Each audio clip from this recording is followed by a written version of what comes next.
금융기관의 목적은 뭐 대출을 통해서 우리 사회에 돈을 융통시키는 게 목적이 있다고 봅니다.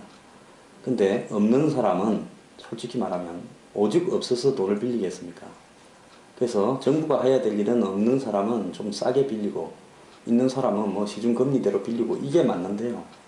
지금 우리나라에 보면 없는 사람은 은행권 대출이 거의 되지 않고 있기 때문에 뭐 미소론, 햇살론 어째서 하면서 정권 바뀔 때마다 서민 대출 강화한다 하지만 전부 쇼입니다. 장식용으로 조금 하다가 말죠. 그래서 대부분은 지금 저축은행이나 대부업체로 몰리고 있는 사람들은 은행에서 저리로 빌려가고 있습니다. 그래서 지금같이 금리가요, 기준금리가 1.5%인 시대에 있는 사람들은 대출금리가 4.5, 4%라는 겁니다. 그 이하죠. 4.4% 이하. 자, 없는 사람들은 일반 은행에서 거절당하고 저축은행으로 몰려가는데 저축은행은 오히려 대출금리를 올리고 있습니다. 그래서 금리를 25%까지 받는다는 겁니다. 그래서 1,000만 원을 빌리게 되면 예를 들어서 은행에서 빌린 사람들은 1년에 44만 원만 내면 되는데 4.4%니까요. 저축은행에서 빌린 사람들은 255만 원까지 내야 된다는 겁니다. 자, 그런데 이런 대출들이, 저축은행의 대출들이 점점 더 늘어나고 있다는 겁니다. 그래서 없는 사람이 신용이 좋을 리가 없겠죠. 이러다 보니까 이제 희한한 업종까지 생겨나고 있습니다. P2P 대출이라고요. 내가 돈이 있는 게 아니라 돈을 빌려주기를 원하는 사람한테 돈을 받아가지고 돈을 빌리기를 원하는 사람한테 빌려주는데 그 회사는 유사금융회사인데 금융회사입니다. 이 돈을 빌려가는 사람의 신용을 검증한다는 거예요. 근데 지금까지 뭐 수백 건을 해줬는데 한 건도 안 돼 있는데 수십억 원어치 안 되는 이유가 뭔가 하면 인터넷을 통해서 또는 자영업자 같은 경우에는 카드 단말기를 통해서 모든 정보를 뺀답니다.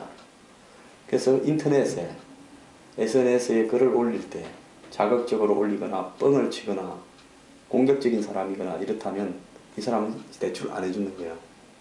그래서 이제 그 사람이 평소에 올리는 SNS의 글도 앞으로 대출과 관련돼서 중요한 기준이 됩니다.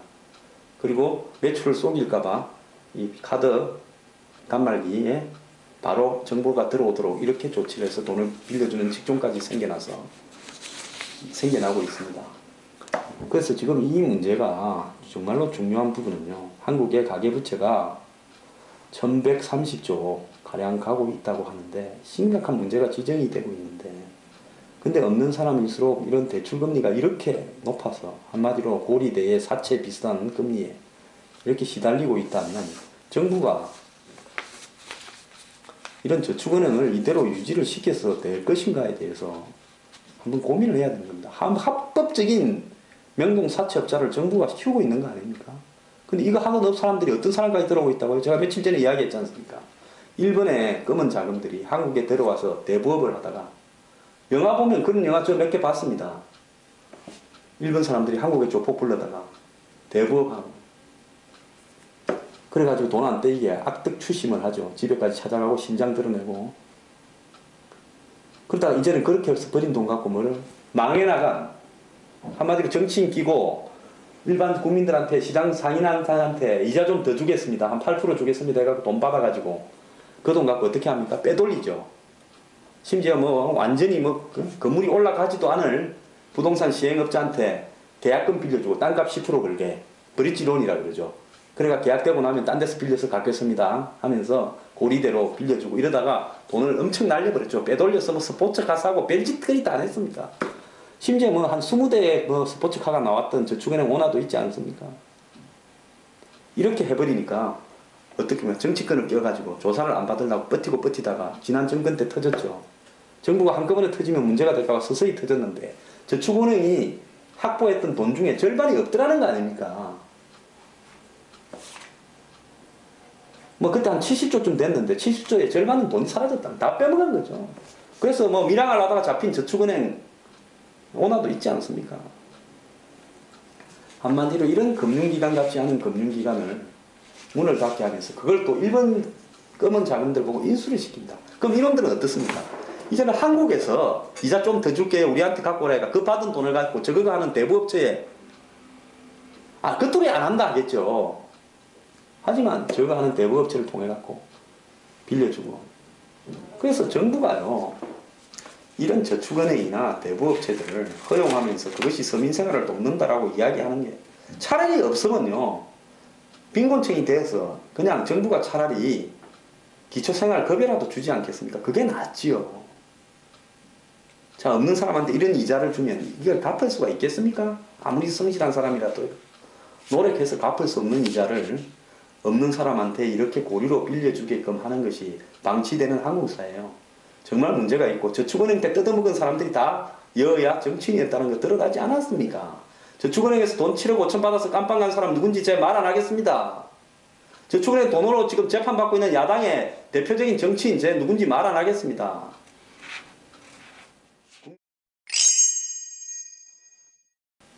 제가 한국이 전형적으로 일본의 경제를 한 20년, 10년 이런 차이를 두고 따라가고 있다는데, 이제 한국의 한국투자증권이라는 회사에서 일본의 잃어버린 20년이 한국과 똑같다라는 보고서까지 나왔습니다. 사실 뭐 다들 알면서 시시하던 이야기겠죠. 자, 일본이 89년에 부동산 붐이 꺼져가면서 91년부터 거품이 터지기 시작해서 그 이후에 일본 정부가 지금 국가 부채가 240%가 넘도록, 아마 일본 지금 한 270, 80%로 가고 있을 겁니다. 넘도록 돈을 갖다 부어도 일본 정부와 일본의 이 GDP가 성장하지 않고요. 경제가 점점 쪼그라들고 있습니다. 아베가 정말 엄청난 돈을 퍼부으면서, 제가 봤을 때 한 2천조 이상을 퍼부었을 걸로 보이는데요.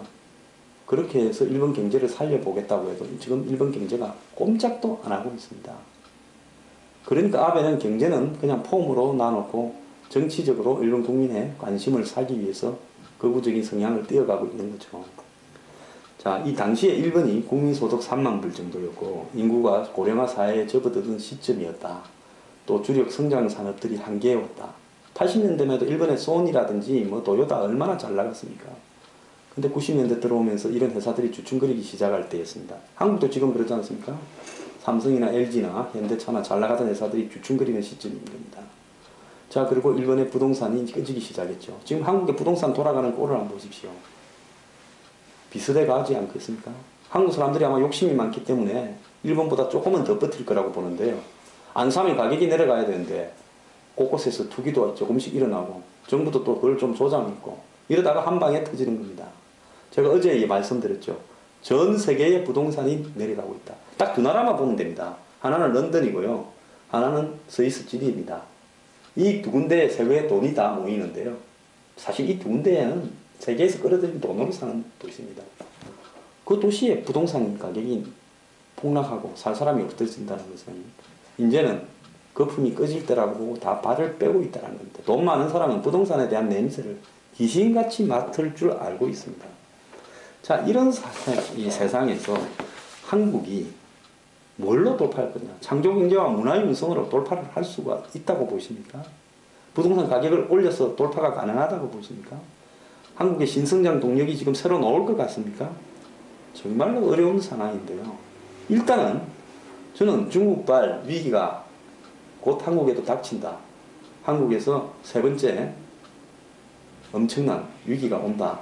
IMF하고 금융 위기 때 이후에. 그렇다면 뭘 준비해야 되는가? 근데 한국의 경제 상황은 20년 전에 일본의 거품이 꺼지던 시점과 거의 비슷하다. 그러면 한국이 과연 대처할 능력이 있는 것인가? 이런 부분들을 스스로 잘 파악해서요. 국민들 앞에 솔직히 이야기하는 것이 맞다고 보는데 어느 누구도 진실을 이야기하고 있지 않습니다. 자, 이러다가 한 방 맞게 되면요. 정신없을 건데 그때는 우리가 감당하지 못하는 한마디로 퍼펙트 스톰, 완벽한 벼락이 떨어질 수 있습니다. 일본 사람은요. 우리보다 훨씬 나았습니다. 세계적인 경제 규모도 우리보다 훨씬 나았고요. 당시 일본이 지금 한국보다도요. 미국 다음으로 2등 아니었습니까? 동경만 팔면 미국 땅 전부를 산다고 할 정도고 미국에 갔어요. 유명한 영화사들도 다 사들이고 엠파이어 스테이트 빌딩까지 사들이고 할 정도로 잘 나가던 사람이었습니다. 일본 사람들도 2차 대전 만들 때 2차 대전 때 항공모함을 만들었고요. 1차 대전 때 비행기를 만들었던 사람들입니다. 잠수함이 물 밑으로 돌아다니던 사람이었습니다. 그런데 한국이 일본과 비슷한 게 아니라 일본에 훨씬 못 미치는 상황에서 경제 위기가 닥쳤을 때 어떻게 해결할 거냐. 자, 일본이요. 25년 동안에 온갖 노력을 다했습니다. 그렇지만 경제 규모가 점점 쭈그러들고 있고요. 제가 전에 이야기했지 않습니까? 25년 전보다 맥주를 소비하는 양이 40%가 줄었다고. 술이 안 팔린다는 겁니다. 사람들이 고령화가 되다 보니까요. 주유소들은 사람이 없는 마을이 하도 많아져서 신도시나 이런 쪽에는 사람이 별로 안 산다는 거예요. 유령 도시들이 나오고 있어요. 주유소들이 점점 문을 닫아서 기름 한 번 넣으려면 50km를 가야 된다. 그래서 일본은 정부에서 보조를 해줘서 노인들이 사는 마을을 돌아다니면서 생필품을 파는 이동식 차량까지 생기고 노인들 대신해서 장을 봐주는 업종까지 생기고 있습니다. 동네 슈퍼들이 다 문을 닫았어요.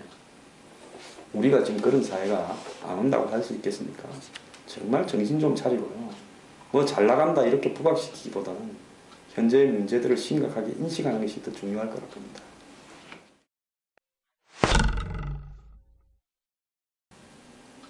젊은이들이 뭐 서울로 올라올 때 고등학교를 마치고 큰 꿈을 갖고 오죠. 저도 밤에 11시 40분 무궁화 열차를 타고 짐을 한 발이 실어서 서울로 왔는데 그게 이제 그 뒤로 서울 살게 될 줄은 몰랐습니다. 고등학교 졸업하고 서울 대학 올라올 때요.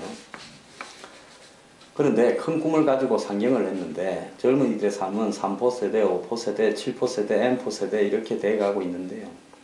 지금 대학을 다니는 젊은이들 중에서 정부의 시책에 의해서 주거 지원을 받을 수 있는 그러니까 싼값에 제공하는 정부의 주택이라든지 이런 걸 다 합쳐서 이름도 엄청 많습니다. 희망하우스, 에듀하우스, 해피하우스, LH공사, 서울시 SH공사 등이 하는데요.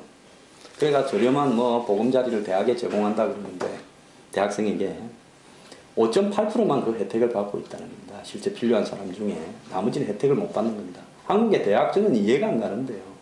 기숙사를 갖추지 않고 적어도 기숙사가 필요한 학생들의 50% 이상을 대학 내부에 기숙사를 갖추지 못한 채로 학생을 모집을 해서 살아라 그러면 지방에서 올라온 학생들이요 어떻게 살겠습니까? 제가 대학에 처음에 갔을 때 하숙비가 12만 원부터 했었습니다. 그때가 80년대 초인데요. 지금 하숙비가 얼마를 하겠습니까? 요즘 학생들 하숙에 살고 싶지도 않을 거예요. 자, 쪽방에 살면서 고시원에 살면서 고시원이 고시원입니까? 그야말로 강금 교도소죠. 거기에서 공부를 제대로 하라고 이야기하면서 공부가 되겠습니까? 그래서 6%만 혜택을 받는 이런 사회. 즉 재수 있는 사람만 혜택 받고 나머지는 혜택을 못 받는. 홍콩이 그렇습니다. 홍콩이 지금 집값이요 한 20, 30평짜리 아파트도 월세가 150에서 200, 250이래 합니다. 그 홍콩 사람들 소득 수준이에요. 그것을 못 사죠. 중국 사람들이 몰려와가지고 떼거지로 홍콩의 주거 문제를 엄청나게 악화시켜 버렸습니다. 중국에 편입된 이후에요. 홍콩 민주화 시위가 홍콩을 다스릴 행정원장을 뽑는 문제가 아니라 본질적으로 중국의 입장에 서서 홍콩의 주민들의 삶을 주거 환경을 개선시키지 않는 그런 행정원장 물러가라고 하는 그런 시위였습니다. 사실상. 그러다 보니까 정부가 소수의 주택은 줘요. 한 20%에 해당된다는데요. 그 뽑힌 사람은 40, 50만 원으로 살고 거기에 못 뽑힌 사람은 한 200만 원 내고 살아야 돼요. 월세를. 그러니까 소수의 로또를 가지고 마치 정책이 시행되고 있는 것처럼 장난을 치고 거기에 뽑히지 않은 다수는 그냥 손가락 빨면서 살아야 되는 이런 정책은 정부의 정책이라고 할 수 없다고 봅니다. 한국에요. 이 젊은 사람들을 위한 대학생을 위한 주택, 그 다음에 젊은 사람들을 위한 사회주택 이거 정부가 안 나서면요. 제가 분명히 장담하는데 다음 대선에서 여기에 대해서 합리적이고 누구나 납득할 수 있는 답을 지속될 수 있고 예산 근거가 마련될 수 있는 답을 내지 못하는 사람은 대통령이 절대 못 될 겁니다.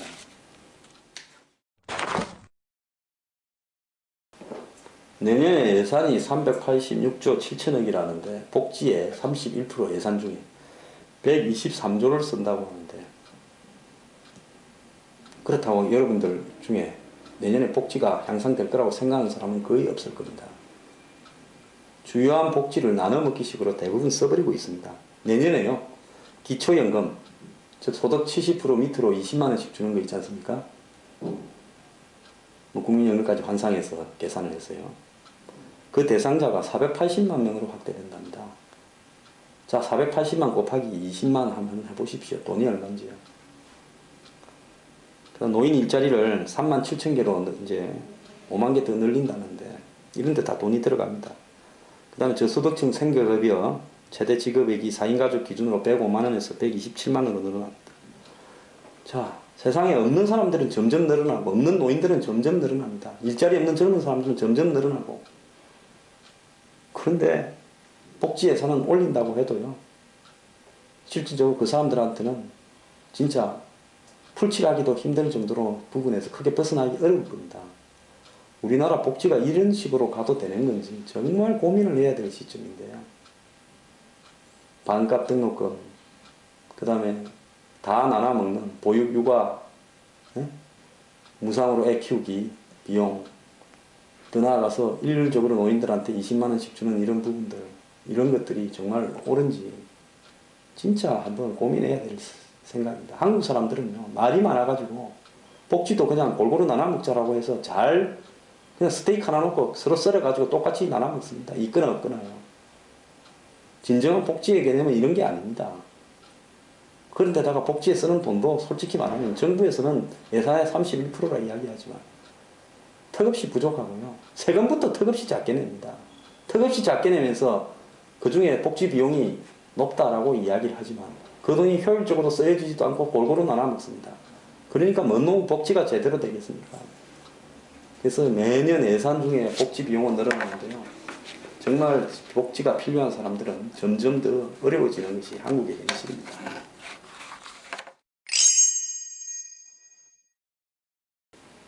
그 전당포, 우리 어릴 때 말입니다. 뭐 돌반지나 이런 거 들고 가가지고, 안 그러면 시계 이런 거 들고 가가지고 잡히고, 그 다음 돈 조금 빌려와서 뭐 하루치, 이틀치 쌀도 사고, 뭐 급한 거 해결하고 했죠. 그래서 참 전당포는 어떻게 보면 스크루지 영감처럼 앞뒤없으로 보였지만 또 그거라도 없으면 돈을 빌릴 데가 없는 사람한테는 상당히 그 도움이 되는 그런 어떤 장소기도 했습니다. 얼마 전에 보니까 미국의 전당포가 아직 있더만, 제가 그 TV에서 외국의 미국의 전당포를 소개하는 그런 TV 프로그램을 하나 봤어요. 미국에도 국민들이 집에 쓸 돈 40만 원을 갖고 있는 사람들이 뭐 평균 중산층이라는 거예요. 미국 사람도 집에 돈이 거의 없고 카드 빚으로 살아가고 있는데요. 그래서 미국 사람도 별의별 거를 전당포에 잡히고 와서 결국 갖고 가는 돈 보면 7, 8만 원, 막 10만 원 이상 빌려가면 억수로 행복해하고 하는 모습을 봤습니다. 근데 요즘에 쪼들리는 20, 30대가 마지막으로 의존하는 데가 IT 전당포라는 겁니다. 뭐가 IT 전당포냐? 요즘 젊은 사람들 뭐 노트북, 태블릿 PC, 그 다음에 각종 뭐 스마트폰 이런 거 들고 있지 않습니까? 그걸 막 신주단지처럼 하루 종일 생활하는데 안고 끼고 살죠. 그런데 이제 젊은 사람들 20, 30대 중에서 돈이 떨어져가 마지막으로 자기가 아끼던 그런 IT 제품들을 IT 전당포에 들러가가지고 시가에 뭐 한 5, 60% 빌려온다는 거예요. 그래서 뭐 100만원짜리 신형 스마트폰을 맡기면 한 60만원 빌려준답니다. 그 기계에 대해서 감가상각을 감안해서 빌려주겠지요. 자, 이 전당포 주인이 이야기하는 게 처음에 IT 전당포를 한 게 아니라 그냥 일반 전당포를 했는데 이제는 은행처럼 이렇게 표까지 뽑아가지고 줄을 서서 전당포 물건을 맡긴답니다. 사실 저는 옛날 전당포에 가면요, 돈을 빌려주는 사람들 얼굴을 감추고 철망에 구멍만 요만큼 나가 빌려주는 사람과 빌리는 사람이 서로 눈을 마주 안 보도록 해놨습니다. 그건 왜 그랬는가 하면 최소한 인간에 대한 예의죠. 오죽하면 전당포에 물건 잡히러 왔을까. 그래서 서로 간의 창피함을 막기 위해서 그렇게 옛날에는 했었습니다. 물론 강도를 막는 이유도 있었겠습니다만. 근데 이제 은행 창구처럼 전당포 직원들이 쭉 앉아있고 거기에서 번호표 뽑아가지고 자기가 애지중지하던 IT 전자제품을 맡기고 돈을 빌려가는 이런 사회풍토. 그런데 2013년까지는 전당포가 거의 없어져 갔는데요. 지금 2014년에 498개가 새로 생겼고요. 올 들어서도 187개가 새로 생겼다는 겁니다. 갈수록 호황이다는 건 뭔가 하면 이제는 젊은 사람들이 그야말로 끼니 때울 돈도 부족해서 마지막에 자기가 취직을 하거나 구직 활동을 하거나 사회 활동을 하려면 가지고 있어야 되는 외부와 연결되는 SNS가 가능한 그런 전자제품까지도 갖다 맡기게 된다는 겁니다. 그래서 이런 어떤 이 풍조가요, 사회가 거의 막장에 와간다라고 할 수 있는 경고일 수도 있으니까요. 정말 우리가 좀 크게 반성하고 노력을 해야 되겠습니다.